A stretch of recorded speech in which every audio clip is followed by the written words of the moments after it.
अगर हम इंडिया की बात करें तो इंडिया ने एक और बड़ा टारगेट अचीव किया है कि उन्होंने ये बात कही है कि हम दिवाली के मौका पर एक ऐसा रॉकेट लॉन्च करेंगे जिसे दुनिया देखेगी। उस रॉकेट के अंदर 36 सैटेलाइट होंगे स्पेक्ट्रम के बाद। अगर हम देखें तो उनके लिए एक बड़ा मतलब एक बहुत बड़ी अचीवमेंट है कि जो आप बात कर रही हो ना स्पेस की, स्पेस पाकिस्तान के लिए भी कोई इतना अहम है ही नहीं। स्पेस में जाके हमने क्या लड्डू बांट लेने हैं? क्यों क्यों अहम नहीं है? आईटी पे काम करना कोई अहम चीज़ नहीं है। स्पेस के लिए जो चीज़ आईटी की चीज़ें हमें रिक्वायरमेंट है वो हमें मिल रही हैं। चाइना के साथ हमारी डील हुई हुई है, अमेरिका के साथ हमारी डील हुई हुई है, इवन इंग्लैंड के साथ भी हमारी डील हो गई हुई है। शाबाश बेटा, बहुत बढ़िया मुन्ना। इंडिया हमसे पावरफुल बड़ी कंट्री है। वो 1981 में एटॉमिक पावर डिक्लेयर हो चुके थे, हम 99 में हुए। ठीक है, तो हमने 20 साल 18-20 साल बाद उनसे एटमी पावर बने। उसके बावजूद भी आज पाकिस्तान जंगी टेक्नोलॉजी में उनसे बहुत अच्छा है। इस्लामी ताकतें हैं जो कि पाकिस्तान की सालमियत की दुश्मन है। अल्लाह ताला इन पे हमें फतह दे। ये जो देखा आपने लापरवाही का नतीजा है। आज की वीडियो में देखने के बाद आपको पता लग जाएगा भाई पाकिस्तानी पागल नहीं, पक्के पक्के बेवड़े नशेड़ी लोग हैं। क्योंकि यार बातें कैसे कैसे कर रहे हैं। इंडिया ने स्पेस एजेंसी में इतना ऊपर जा चुका है इसरो, और पाकिस्तान वाले कहते हैं हमें स्पेस की जरूरत क्या है, हमें स्पेस में जाके क्या अंडे देने हैं, हमें कोई जरूरत नहीं, हम तो वैसे ही एटॉमिक मुल्क, हम इंडिया से बहुत आगे हैं, हमें कोई जरूरत नहीं, अल्लाह ने हमें बहुत कुछ दिया है। तो पाकिस्तान के लोग भाई कैसे अपनी ही कमी को छुपा रहे हैं और इंडिया की तारीफ करने से बच रहे हैं। देखने वाली वीडियो में बहुत मस्त वीडियो, ये तो वीडियो को लास्ट तक जरूर देखना। सवाल आपसे ये है, अगर हम इसरो स्पार्को की बात करें, हम अपने इवेंट्स में कौन सा बड़ा इनिशिएटिव मुल्क के लिए करते हैं? और अगर हम इंडिया की बात करें तो इंडिया ने एक और बड़ा टारगेट अचीव किया है कि उन्होंने ये बात कही है कि हम दिवाली के मौका पर एक ऐसा रॉकेट लॉन्च करेंगे जिसे दुनिया देखेगी। उस रॉकेट के अंदर 36 सैटेलाइट होंगे स्पेक्ट्रम के बाद। अगर हम देखें तो उनके लिए एक बड़ा मतलब एक बहुत बड़ी अचीवमेंट है कि उन्होंने ये चीज़ को क्लेम किया। उसके बाद आज एक टेस्ट था उनका जो कि सक्सेसफुल हुआ। आप क्या समझते हैं कि हमारे और उनमें क्या वजह है जो कि वो डेवलपमेंट कर रहे हैं और हम सिर्फ क्राइसिस में मौजूद हैं? सबसे बड़ी मेन रीज़न तो ये है कि फ़ंड्स, और उसके बाद हमारे पास R&D यानी रिसर्च एंड डेवलपमेंट की कमी है। हम लोग R&D पे बिल्कुल भी एक्सपेंस नहीं करते, और उसकी वजह यही है कि इकोनॉमी कुछ इस तरह की है, जो इंडस्ट्री इस वक्त चल रही है तो वो भी सर्वाइवल में है। तो इस वजह से हम लोग इस तरह के जो इनिशिएटिव है वो नहीं ले रहे, और अपना जो करंट इस वक्त जो बिज़नेस है उसी को बचाने की कोशिश कर रहे हैं कि किसी तरीके से वो ही सेव हो जाए, तो इट्स नफ। अगर हम देखें IMF की अगर हम बात करें सेट, तो 30 सालों में 13 मरतबा कर्जे लिए। अब हमें IMF भी कर्जा देने पर आवादार नहीं था। अगर हम अपने टाइम पीरियड की बात करें तो 75 टाइम पीरियड हमने गुजार दिया है। 75 ईयर्स में हम लोगों ने क्या अचीव किया है, हमें क्या नज़र आ रहा है? हमारे पाकिस्तान में अगर हम देखें तो क्राइसिस ज़्यादा है, डेवलपमेंट कम है, अनडेवलप कंट्रीज़ में हम शामिल हो रहे हैं। क्या बड़ी वजह है जो कि पाकिस्तान 75 ईयर्स में किसी मुल्क को कम्पीट नहीं कर पाया? सबसे पहली वजह तो ये है कि पाकिस्तान में ऑलरेडी रिसोर्सेज बहुत ज़्यादा हैं और हमने इन्हें मैक्सिमम यूटिलाइज़ नहीं किया विद ऑनेस्टी। उसके बाद हमें अगर IMF के पास जाना भी पड़ता है, हम चले जाते हैं, तो IMF का इसमें कोई फॉल्ट नहीं। वो लोग कुछ टर्म्स एंड कंडीशन पे हमें लोन देते हैं, लेकिन हम अनफॉर्चुनेटली उस लोन को सही पर्पज़ के लिए इस्तेमाल नहीं करते। तो मेन चीज़ करप्शन है। तो अगर ये लोन सही इस्तेमाल हो जाए तो आई थिंक हम पूरी दुनिया को कम्पीट कर सकते हैं। अगर मैं बात करूं बांग्लादेश की, जापान की, अफगानिस्तान की, टर्की की, या किसी भी मुल्क की, चाहे वो नॉन मुस्लिम हो चाहे वो मुस्लिम हो, अगर हम देखें तो उनके जो एक ताल्लुकात हैं वो इंडिया के साथ बेहतर हो रहे हैं, पाकिस्तान से हटते जा रहे हैं। क्या वजह है? क्या आपको प्लानिंग स्ट्रेटजीज नज़र आती है, क्या पॉलिसीज नज़र आती हैं जो कि इंडिया उनको दे रहा है? वो यही वजह है कि ज़्यादातर हमारे जो पॉलिटिशियंस हैं वो अपने पर्सनल जो अपना इंटरेस्ट है अपना उसको ज़्यादा करते हैं, और मुल्क का जो इंटरेस्ट है उसको वो शेक करते हैं। इस वजह से हमें इंडिया के साथ भी अपने ताल्लुकात हम नहीं बेहतर बना सके।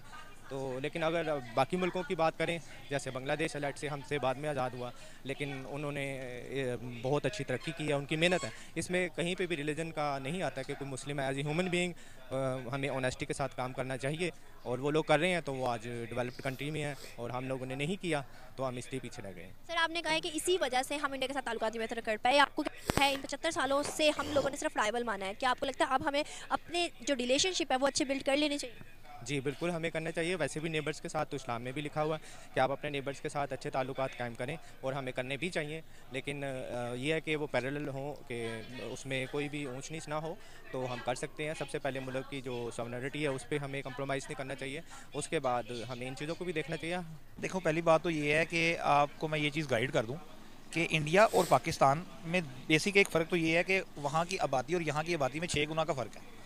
6 और 6.5 गुना की आबादी का फ़र्क ही एक बेसिकली वाजिया फ़र्क है। दूसरा फ़र्क ये है कि पाकिस्तान अपने वसाइल में रहकर भी अगर सैटेलाइट की दौड़ में शामिल है ना, तो मैं ये समझता हूँ ये हमारे मुल्क की बहुत बड़ी कामयाबी है।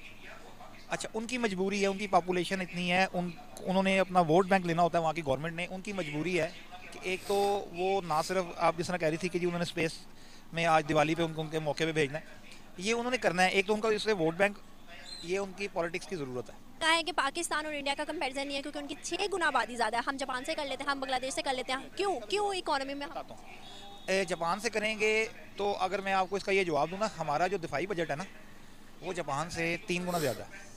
बांग्लादेश से बात करेंगे तो बांग्लादेश तो खैर किसी लाइन में किसी गिनती में भी नहीं आ रहा, वो दुनिया के पहले 100 ममालिक की गिनती में भी नहीं है दिफाई बजट के हिसाब से। क्योंकि हम जिस जगह पे हैं, जिस खिते में हैं और जितने दुश्मनों का हमें सामना है ना, हमारी बेसिक ज़रूरत ये है अपनी हिफाजत है। आपका कहना है कि मिसाइल्स की अगर मैं बात करूँ, आपने कहा है कि दुश्मन बहुत है, ऐसे ही है। दुश्मनी किस चीज़ की है? एक मिनट, दुश्मनी किस चीज़ की है? यही दिफाई बजट से थोड़ा बजट हम उठाकर एजुकेशन पे लगाते, आपको नहीं लगता कि इकोनॉमी ज़्यादा स्टेबल होती? इसके बारे में समझाता हूँ, ये ना थोड़ा सा आपको मैं जवाब है इस तरह समझना पड़ेगा मेरी बात। आप पूरी सुनिएगा तवज्जो से। आपको याद होगा कि 27 फरवरी को या 27 मार्च को, मेरे महीना दिन से निकल गया, वो हमने इंडिया का एक पायलट पकड़ा था, अभिनंदन। इंडिया हमसे पावरफुल बड़ी कंट्री है, वो 1981 में एटॉमिक पावर डिक्लेयर हो चुके थे, हम 99 में हुए, ठीक है। तो हमने 18-20 साल बाद उनसे एटमी पावर बने। उसके बावजूद भी आज पाकिस्तान जंगी टेक्नोलॉजी में उनसे बहुत अच्छा है। जंगी टेक्नोलॉजी को हमने करना क्या है? मैं बताता हूँ क्या करना है। करना ये है कि वो हमारा पायलट उन्होंने तो नहीं पकड़ा, वही घुस के आए थे। अगर हम इस टेक्नोलॉजी में अच्छे ना होते, वो जब चाहते हमें मारते और चले जाते। मैं आज आपको एक बात दूँ, पाकिस्तान में बहुत करप्शन भी है, हम लोग बहुत फंसे हुए भी हैं, अवाम बहुत तकलीफ में भी है। उसके बावजूद कुछ ताकतें ऐसी हैं जिसकी वजह से हमारा मुल्क जो है ना वो सर्वाइव कर रहा है और आगे आने वाले हालात में एक अच्छे तरीके से सर्वाइव कर जाएगा। आपने कहा है दुश्मन मुल्क है, अगर हम बात करें दुश्मन मुल्क की, तो आपके साथ जो अरब कंट्रीज हैं, बांग्लादेश है, अफगानिस्तान है, टर्की है, सऊदी अरेबिया, सब क्यों सपोर्ट करें इंडिया को, क्यों ट्रेड करें, क्यों अच्छे ताल्लुकात बिल्ड करें, क्यों दुबई में बंदर बन रहे हैं, क्यों सऊदी अरेबिया उनके तराने पड़ रहा है, ये सब चीज़ें क्यों की जा रही है, क्यों पाकिस्तान को? अच्छा, वो इसलिए कर रहा है, अभी मैंने आपको बताया जब सऊदी अरब का कोई प्रोडक्ट पाकिस्तान में आएगी ना, वो आएगी 20-22 करोड़ आवाम के हिसाब से। लेकिन जब वो इंडिया के साथ कोई ट्रेड करेगा ना, तो वो 1 अरब 40 करोड़ आवाम के हिसाब से जाएगी। अब दुनिया में हर सौदागर चाहता है कि उसकी कोई भी प्रोडक्ट जो है ना वो ज़्यादा बिके, तो वो तो उधर ही बिकेगी ज़्यादा। अफगानिस्तान मुस्लिम कंट्री है, लेकिन अफगानिस्तान कभी भी पाकिस्तान की सपोर्ट में नहीं रहेगा। ये गैर इस्लामी ताकतें हैं जो कि पाकिस्तान की सालमियत की दुश्मन है। अल्लाह ताला इन पे हमें फतह दे। ये जो आप बात कर रही हो ना स्पेस की, स्पेस पाकिस्तान के लिए भी कोई इतना अहम है ही नहीं। स्पेस में जाके हमने क्या लड्डू बांट लेने हैं? क्यों अहम नहीं है? आईटी पे काम करना कोई अहम चीज़ नहीं है? स्पेस के लिए जो चीज़ आईटी की चीज़ें हमें रिक्वायरमेंट है वो हमें मिल रही हैं।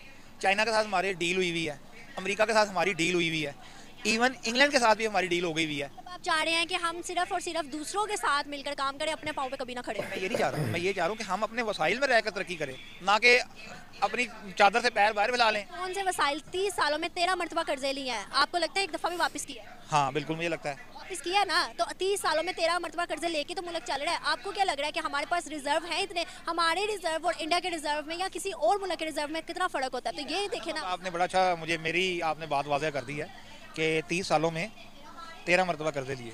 तो आप चाहती हो कि 14वीं मरतबा कर्जा लेके हम स्पेस पे चले जाएं? 14वीं मरतबा कर्जा लेने का कहा था, तभी IMF ने हमें कहा था कि हम कर्जा नहीं लेना। तब हमारे आर्मी चीफ ने कहा था USA कि हमें कर्जा लेके दें। पर ये देखिए, मेरी बात सुनिए, आपने कहा कि हम 14वीं मरतबा कर्जा लें। ऐसे आपने कहा ना कि 14वीं मरतबा कर्जा नहीं लेना ना, नहीं लेना। तो आपको क्या लग रहा है यहाँ पर रिसोर्सेज इतने हैं कि हम आगे अपना काम कर सके, अपने जो है रिजर्व बना सके? आपको लग रहा है यहाँ पर रिसोर्सेज या यहाँ पे प्लेटफॉर्म इतने हैं?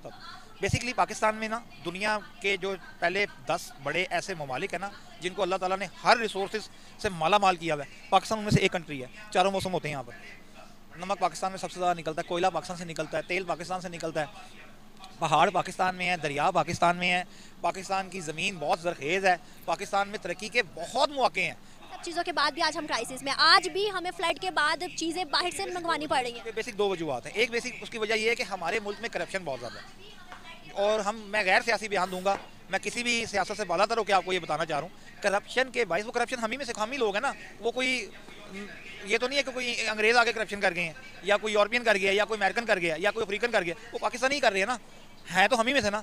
एक तो करप्शन की वजह से हम उस स्टैंड नहीं ले सके। आप लोगों की वजह से पाकिस्तान की हालत है। पाकिस्तान को भगवान ने, अल्लाह ने सब कुछ फरमाया है, मतलब सब कुछ दिया, लेकिन अकल देना भूल गए। सब कुछ मिल रहा, सब कुछ तुमने चुरा लिया भाई, लेकिन तुम्हें अकल नहीं मिली। इस बात को कबूल कर लो भाई। इस बंदे की बातें सुन सुन के ना मेरे कानों में ना दर्द होने लगा। भाई तू इतना झूठ कैसे बोल सकता है, इतना झूठ कैसे बोल सकता है कोई इंसान यार। इतना गजब है यार ये लोग दे यार। क्या कहूँ इनके बारे में। इंडिया से आगे निकल रहे टेक्नोलॉजी में, एटॉमिक मुल्क बन गए तुम लोग। और क्या करेंगे हम स्पेस एजेंसी का, ऐसी ऐसी बातें कर रहे हैं भाई पाकिस्तानी। भाई इनके रिप्लाई तो सिर्फ आपको ही देने बनते हैं। तो प्लीज़ यार कीमती राय अपनी कमेंट बॉक्स में ज़रूर देना, क्योंकि इनके मुंह पे तमाचा तो आप लोग मार सकते हो। तो भाई कमेंट बॉक्स में अपनी राय ज़रूर देना। हम मिलेंगे आपको अगले वीडियो में, तब तक के लिए बाय बाय, जय हिंद।